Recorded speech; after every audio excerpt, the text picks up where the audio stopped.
How to fix Coinbase Wallet app not working. Let's get started. The very first thing you want to do is check your internet connection. For that, launch your settings. Click on the Wi-Fi option. Now click on the Wi-Fi network you are connected to, forgo this network, and give a fresh restart to your router. Likewise, what you have to do is switch your network. If you are using Wi-Fi, switch it to cellular data, and in the case you are using cellular data, switch it to Wi-Fi. Then you can check whether your problem has been solved or not. Heading towards next solution, close this. Now launch your app store. At the very top, you're gonna see the search box. Over there, type in Coinbase and then search for it.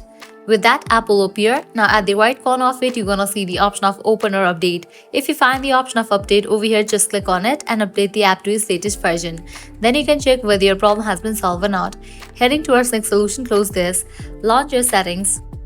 Then scroll down, navigate to the option of General, head over to the option of iPhone storage.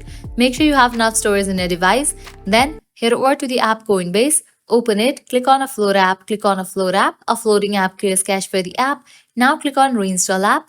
Once you reinstall the app, you can check whether your problem has been solved or not. If the solution doesn't work for you, what you have to do is completely delete this app from your device and reinstall it. To do that, click on the option of delete app. Click on delete app. With that, you just deleted this app from your device. Now you can close this, launch your app store, search for the app Coinbase. After app appears, install it. By applying these solutions, your problem will be fixed. So this is how you can easily fix Coinbase Wallet app not working. At the end, if you guys find this video helpful, don't forget to like, share and subscribe to our channel. Thanks for watching.